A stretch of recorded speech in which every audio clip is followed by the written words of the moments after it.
Magandang araw po. Sa araw na ito, ating tatalakayin ang mga mahahalagang bagay na dapat pagtuunan sa bagong taon.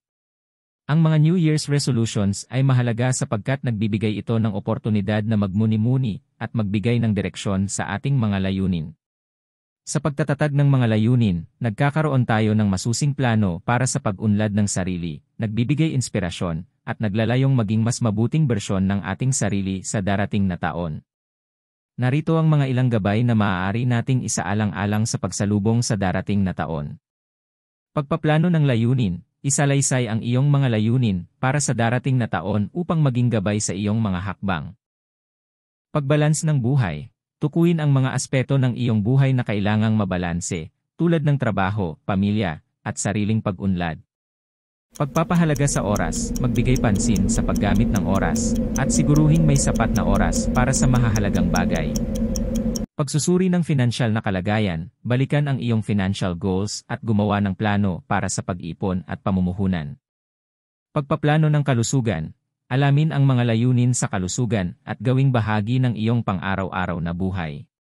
Pag-unlad sa karera, isalaysay ang iyong mga plano sa pag-unlad sa trabaho at kung paano mo ito maabot. Pagsusuri sa relasyon, tuklasin ang mga aspeto ng iyong mga relasyon at alamin kung paano ito mapapabuti.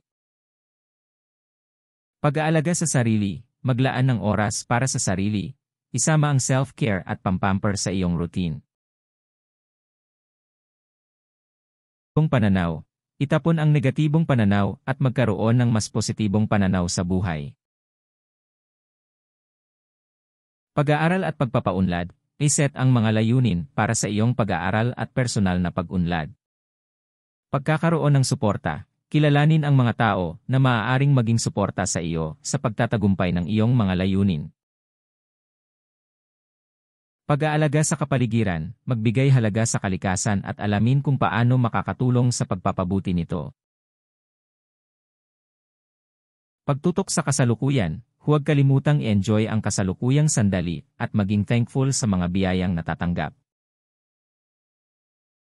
Pagbawas sa stress, isalaysay kung paano mo babawasan ang stress sa iyong buhay, tulad ng paggamit ng relaxation techniques.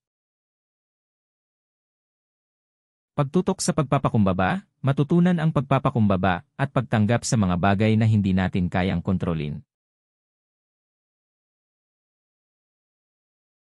Pagtutok sa pamilya, maglaan ng oras para sa pamilya at magbigay importansya sa mga special na okasyon.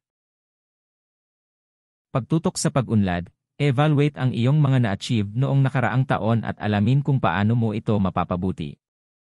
Pagtutok sa pagbibigay, iset ang mga layunin para sa pagbibigay at pagtulong sa iba. Pagtatapon ng hindi kailangan at paglilinis ng kabahayan. Alisin ang mga bagay na hindi na kailangan upang mabawasan ang clutter. Pag-aaral ng bagong bagay, maglaan ng oras para sa pag-aaral ng bagong kasanayan o mga bagay na interesado ka. Ipakita ang iyong mga talento at mga bagay na nagpapaligaya sa iyo.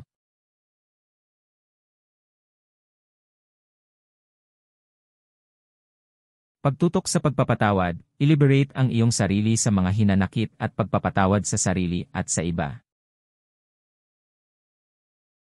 Ang pagpaplano sa bagong taon ay mahalaga upang magtagumpay sa mga layunin at pangarap. Ito'y nagbibigay daan sa mas maayos na pag-organisa ng oras at pondo, nagtutok sa mga prioridad, at nagbibigay ng gabay para sa mga hakbang patungo sa tagumpay. Sa pamamagitan ng maayos na pagpaplano, mas napapadali ang pagharap sa mga hamon at pagkakaroon ng mas matagumpay na taon. Maraming salamat po sa suporta. Mapagpalang bagong taon po sa ating lahat.